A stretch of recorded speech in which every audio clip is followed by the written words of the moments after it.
There you are. Professor Dr. Tarquin Danglebury here, and Lord Windermere.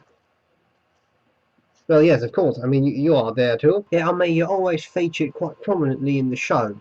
I was thinking, it's not just Professor Tarquin Danglebury. We're kind of in this together. Yes, yes. All right. We'll start over. Professor Dr. Tarquin Danglebury here, and Lord Windermere. All right. So today we're going to have a look at this ink. This is an ink by Conway Stewart, my dear friend.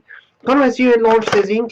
I particularly like it. What I like about it is that it actually has the name Edgcumbe. Edgcumbe. Now, Edgcumbe, you may not be entirely familiar with Edgcumbe. Edgcumbe is a lake. It is a lake near West Nibshire, where I live. It is a small village of West Nibshire, and quite close to that is Lake Edgcumbe. And Edgcumbe, I used to swim there a lot. Yes, not now, but when I was younger, with the other kids in the village, I used to swim there a lot. You see, that's what we did, Edgcumbe Lake. So it's a beautiful lake, and the best part is that when the sun sets, it has this sort of purple sheen. It's a sort of purple sheen. It's very relaxing, very, very relaxing. You sit there, you hear the bubbling, sort of murmuring. It's a very, very interesting sound, very relaxing. You have that nice sun setting. You have the nice sort of purple color. Well, that's the color of this ink, you see? I can open this up, and then you can actually see it. You can't really see it, but it's purple. You can see that in the writing sample. And, well, that's pretty much all there is to it. So, I hope this is going to be useful. I'm pretty sure it is, because I'm doing it. And, I'll see you later. Yes, well, there we go. So this would be Conway Stewart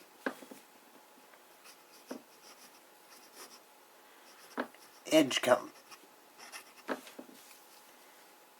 No, wait.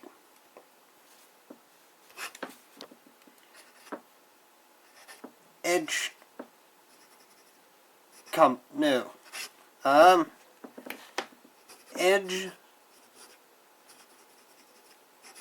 There you go. Yes, that's the correct spelling. Impossible name, you see. I grew up in the area, but still. Let's start with a bit of fine writing, shall we? Fine.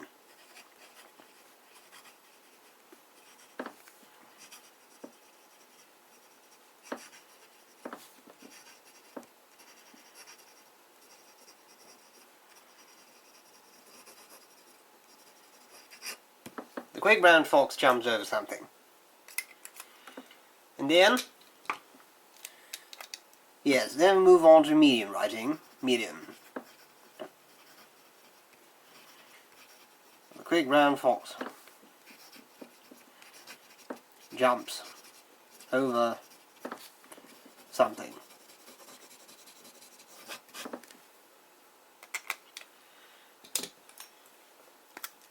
Broad nib.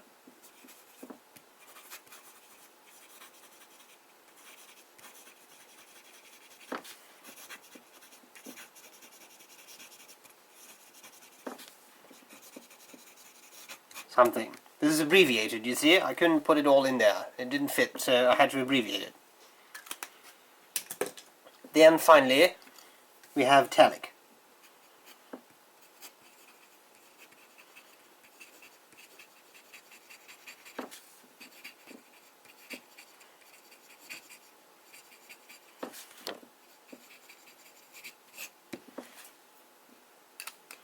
Oh yes, maybe we should do some, let me see, some flexi writing.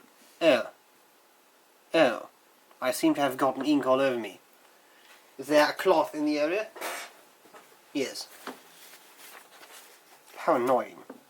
Alright, well there we go, flexi writing.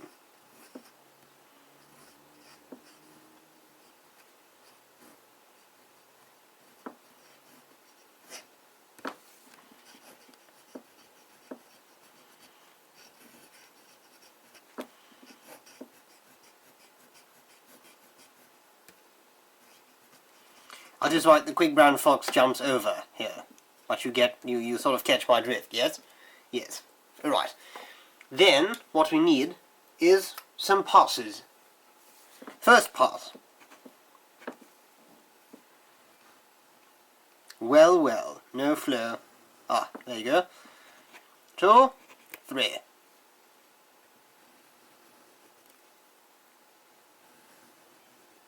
We shall return to those later, but for now I think what we should do is have some writing with a very wide nib, you see. Let me see, what shall I write? Maybe the P for purple.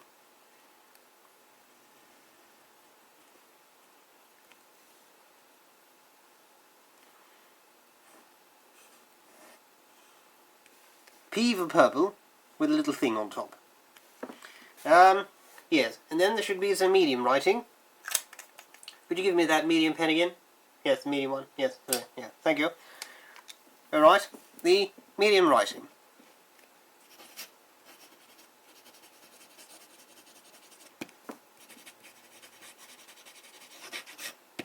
I understand a lot of people really enjoy my handwriting. I completely understand why. Let me see. This is actually drying a bit? No. Well, yes. Oh, yes. I think we can go for the second pass already. Seems to dry fairly quickly, this ink. 1, 2. Yes. Wonderful. Alright.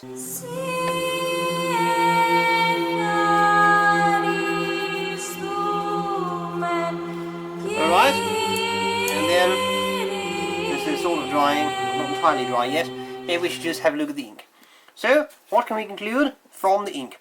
I would say what we have here is a fairly interesting sort of amethyst. Well, maybe it's a little bit darker than amethyst. It is a dark purple, which has some fairly interesting shading. The shading here is quite nice. Is it excessive? No, but there definitely is shading, which I kind of appreciate. Alright, I think we should have a third pass right there. Yep, dry. Third pass. There we go. And then, of course, I'm not going to do a brown benchmark, so I'm not actually a StephenBrown. So what I'll do instead is the Tardis Test. God save our gracious closely followed by the Tardis Test.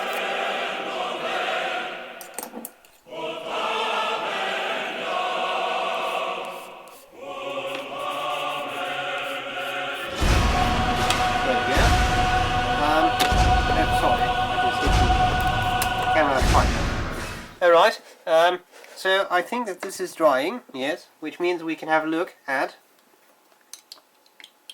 the eyedropper thing.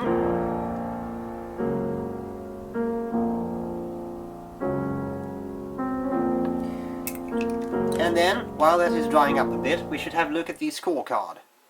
Let me see, pen, could you give me that medium pen again? Yes, thank you. The scorecard. We should start with cleaning.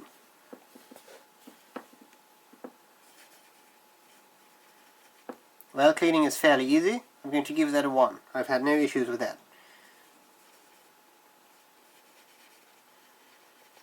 B.R.E. We'll have to check that later. Color. Well, that should be a purple. Yes? Yes. Purple. Then we have shading. Well, it's not excessive, but it's not bad. I'll give that 2 out of 3. So 1 would be ultimate shading. Then we have flow. I see no issues with flow, so I'm going to give flow a score of 1. Full marks. Then we have feathering. This is something we'll have to judge based on the copy of paper test later on. There is drying time. Seems to be fairly quickly. I'm going to give that a 1. And finally there's waterproofness.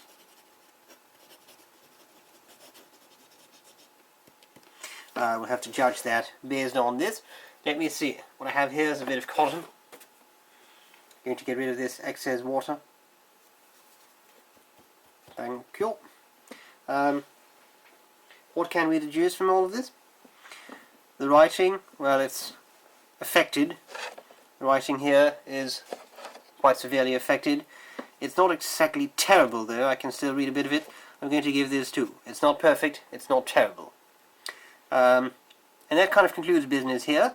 When it comes to shading, I think the Tardis Test gives us a nice approximation of the shading that's possible here, going from fairly light to fairly dark.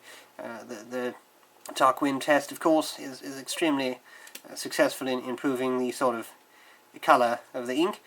And I also think we can see the shading here from a non-saturated to a highly saturated nib, going from a lighter purple to a much darker purple. And I just love the italic writing sample. I think this really gives a nice view. Alright, then we should have some writing on a completely different type of paper. And that is this very paper, which I have here, you see. This would be copier paper. Let me just find the cap to the pen. I seem to have lost the cap of the medium pen. It doesn't really matter. I'll just start out with the fine/flex pen. Start to do some fine writing.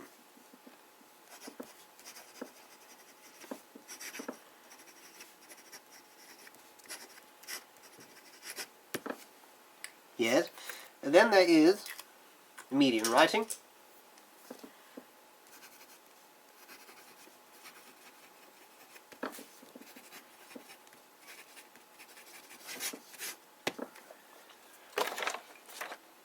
Heaven knows what happened to that cap. Very odd. Ah, there we are. Here's the cap. I found it. Then we have the broad nib.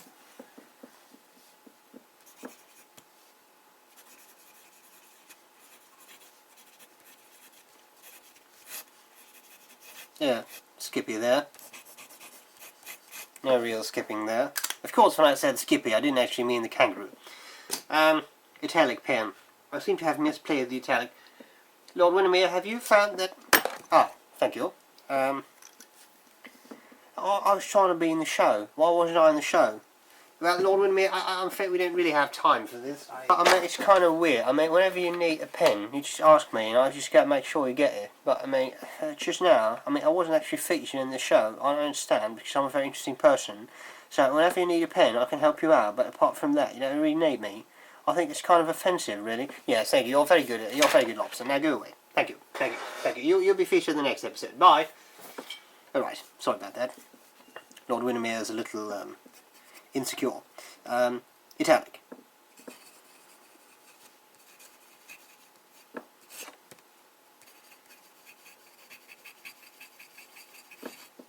Italic writing. And finally, we should do a little bit of flex writing.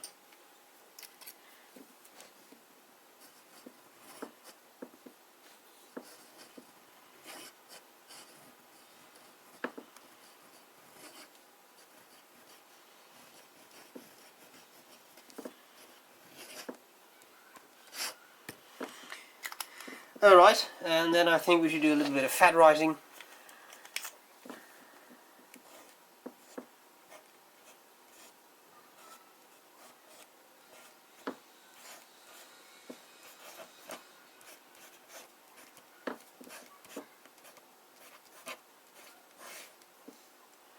I'm not an excellent calligrapher, so you just have to take this for what it is, fat writing.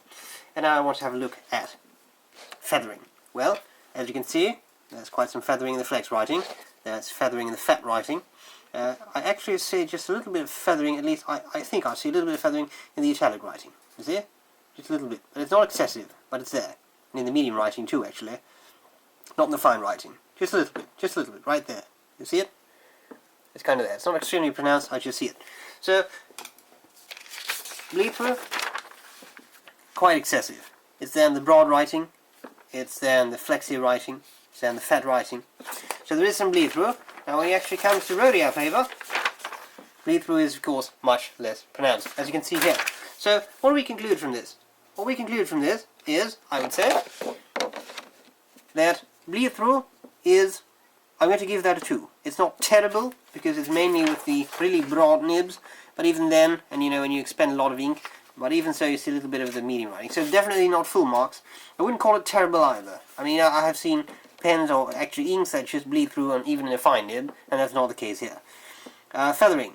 Feathering, well, I'd say feathering is a 2 as well. It's not terrible, it's not the best. So total score, 1, 3, 5, 6, 8, 9, 11. Is that correct? 2, 4, 6, 8, 9, 10, 11. Yes. Inkage, 11. So finally what I'd like to do is just try and compare this ink to another ink. So what we have here is Conway Stewart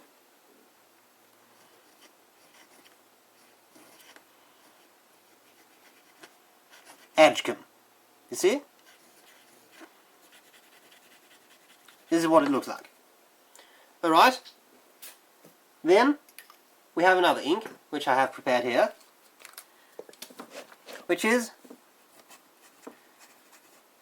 Visconti Purple. And I would say the two are almost interchangeable. The Edgcumbe may be a little bit darker, but that's pretty much all there is to it. Apart from that, they are fairly comparable. So, right now, I would say, this is Conway Stewart Edgcumbe for the geeks, and this was Professor Tarquin Danglebury and Lord Windermere. Yes, and Lord Windermere. I hope this was useful, and we'll gladly see you again sometime.